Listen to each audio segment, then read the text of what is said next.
जब golden ratio को अर्थ के ग्लोब पे अप्लाई किया जाए तो उसका आंसर आता है मक्का शहर। और मक्का शहर जमीन का ऐसा हिस्सा है जहां पर सबसे ज्यादा एनर्जी फील्ड मौजूद है। और आर्कियोलॉजिस्ट का मानना है कि ब्लिस पत्थर जो कि काबा में मौजूद है, ये दुनिया के सबसे पुराने या दुनिया बनने से भी पहले के मौजूद है। एक साइंटिफिक रिसर्च के मुताबिक जब इंसान सजदे की हालत में अपना सर जमीन पर रखता है तो इसके जिस्म के अंदर से नेगेटिव थॉट्स निकलती हैं, इसके जिस्म के अंदर से नेगेटिव एनर्जी निकलती है, जो कि इसके जिस्म के एनर्जी सिस्टम को बैलेंस रखने का परफेक्ट तरीका है। Depression, anxiety, tension, negative thoughts, सुस्ती, ये सब दूर होते हैं।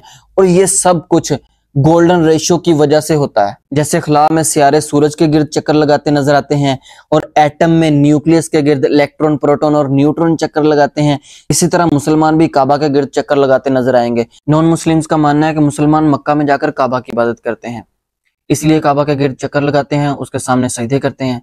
जैसे कि हिंदू अपने भगवानों की पूजा करते हैं, पारसी आग की पूजा करते हैं, सूरज को पूजने वाले सूरज की पूजा करते हैं, इसी तरह मुसलमान मक्का में काबा की इबादत करते हैं। तो इसमें कितनी सच्चाई है जानने की कोशिश करते हैं। इस्लाम में एक असूल है कि मुसलमान पूरी दुनिया में जहां पर भी हो वो नमाज अदा करने के लिए काबे के डायरेक्शन में ही नमाज अदा करेगा। हाँ, अगर उस बंदे को नमाज के लिए काबे के डायरेक्शन का नहीं पता तो उसे जो डायरेक्शन सबसे एक्यूरेट लगती है उस तरफ रुख कर नमाज अदा कर सकता है।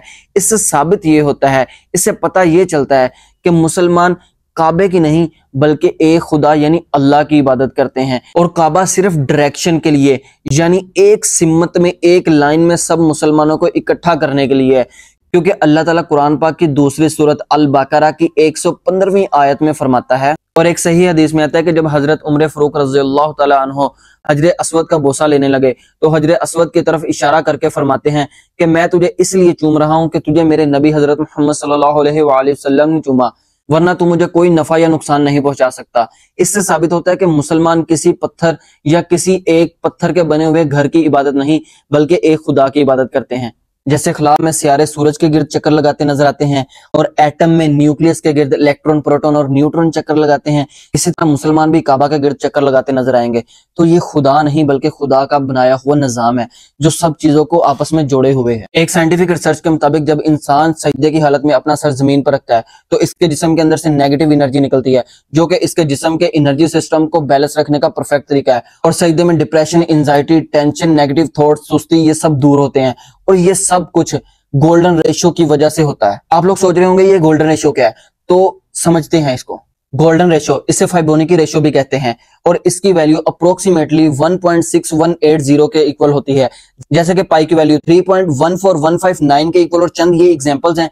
इसी तरह गोल्डन रेशियो की वैल्यू 1.6180 के इक्वल होती है। गोल्डन रेशियो को फाइबोनाची सीक्वेंस से डिवाइड किया जाता है। फाइबोनाची सीक्वेंस ऐसे नंबर्स की सीरीज है जिसमें हर नंबर अपने पिछले दो नंबर्स का सम होता है और यह सीरीज 0 और 1 से स्टार्ट होती है। जैसे 0 + 1 1, 1 + 1 2, 2 + 1 3 और सो ऑन। और फाइबोनाची सीरीज आपको फूलों में, गैलेक्सी में, ह्यूमन में, आर्ट में, आर्किटेक्चर में, साइंस में, हर जगह पर नजर आएगी। और जब फाइबोनाची सीरीज को आपस में डिवाइड किया जाता है तो इन सब की वैल्यू अप्रोक्सीमेटली 1.6180 के इक्विवेलेंट होती है, जिसको मैथमेटिकल टर्म में गोल्डन रेशियो कहते हैं। और ये गोल्डन रेशियो आपको नेचर में, आर्ट में, साइंस में, मैथ में हर जगह नजर आएगी। एग्जाम्पल, स्नेल के शेल में, ह्यूमन के कान के इनर पार्ट में, गोट के हॉर्न्स में, स्पाइरल, गैलेक्सी और मकड़ी के जालों में, इनफैक्ट ह्यूमन और एनिमल्स के फेसेस में और हमारे डीएनए मॉलिक्यूल्स सब के सब गोल्डन रेशियो को फॉलो करते हैं। जब मैंने गोल्डन रेशियो के बारे में पढ़ा और रिसर्च की तो ये इतना इंटरेस्टिंग टॉपिक था कि मैंने सोचा ये तो बताना बनता है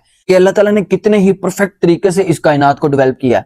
अच्छा, आप लोग सोच रहे होंगे कि ये बात तो ठीक है, लेकिन इस चीज का काबा से क्या ताल्लुक है? और इस बात का ताल्लुक ये है कि जब गोल्डन रेशियो को अर्थ के ग्लोब पे अप्लाई किया जाए तो उसका आंसर आता है मक्का शहर। और मक्का शहर जमीन का ऐसा हिस्सा है जहां पर सबसे ज्यादा एनर्जी फील्ड मौजूद है। इवन इस एनर्जी को सैटेलाइट के जरिए भी महसूस किया जा सकता है और एस्ट्रोनॉट भी ये बात मानने पर मजबूर हैं कि काबा से हर वक्त एक खास किस्म की एनर्जी फील्ड निकलती रहती है। और मुसलमान इस बात को अच्छे तरीके से जानते हैं कि काबा के ऊपर एक और काबा है जो कि 7वें आसमान पर है और उसको बैतुल ममूर कहते हैं और रोजाना 70,000 फरिश्ते उसका तवाफ करते हैं। और जो फरिश्ता एक मरतबा उसका तवाफ कर ले ता क़यामत उसकी बारी दोबारा नहीं आनी फरिश्तों की तादाद की वजह से। और अगर हम इस एनर्जी को एटम के स्ट्रक्चर से समझने की कोशिश करें तो जैसे एटम के अंदर न्यूक्लियस अपने गिर्द घूमने वालों को एनर्जी देता है, और जैसे सूरज अपने गिर्द प्लैनेट्स को घूमने के लिए एनर्जी देता है और प्लैनेट से नेगेटिव एनर्जी लेकर उनको पॉजिटिव एनर्जी ट्रांसफर करता है ताकि जिंदगी प्रॉपर तरीके से चल सके। इसी तरह मुसलमान जब काबा के गिर्द तवाफ करते हैं तो उनको एक पॉजिटिव एनर्जी मिलती है। और एक साइंटिफिक रिसर्च के मुताबिक इंसान पूरे दिन में बहुत सारी इलेक्ट्रोमैग्नेटिक वेव्स का सामना करता है जो कि डायरेक्टली इसके दिमाग पर इफेक्ट करती हैं, और ये सारी वेव्स टेंशन, डिप्रेशन, सरदर्द, एंजाइटी और सुस्ती काहली की वजह बनती हैं। और इन सब को रिलीज करने का बेहतरीन तरीका सजदा है, और जब इंसान सजदे में अपना सर रखता है तो ये सारी नेगेटिव एनर्जी रिलीज हो जाती है। और जब इंसान यही सजदा काबा के सामने करता है जो कि जमीन का ऐसा हिस्सा है जहां पर सबसे ज्यादा एनर्जी फील्ड मौजूद है, तो ये प्रोसेस बहुत परफेक्टली तरीके से काम करता है वहां पर।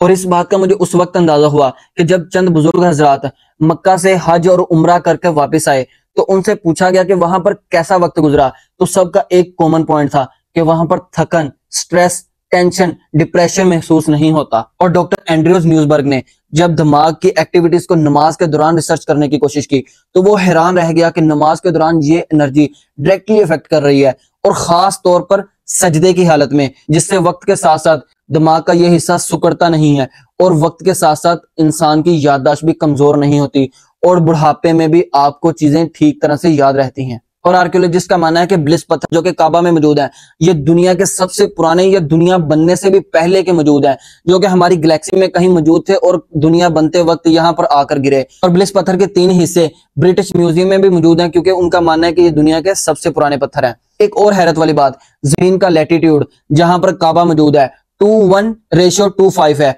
और कुरान पाक में काबा का जिक्र भी 2125 पर ही आया है। दूसरी सूरत की 125वीं आयत में अल्लाह ताला फरमाता है, हमने बैतुल्लाह को लोगों के लिए सवाब और अमन और ईमान की जगह बनाई, तुम मकाम इब्राहिम को जय नमाज मुकर्रर कर लो। हमने इब्राहिम अलैहिस्सलाम और इस्माइल अलैहिस्सलाम से वादा लिया है कि तुम मेरे घर को तवाफ करने वालों और एतकाफ करने वालों और रुकू सजूद करने वालों के लिए साफ रखो। और महज ये कोई कोइंसिडेंस नहीं बल्कि अल्लाह का कायम करदा कंप्लीट निजाम है।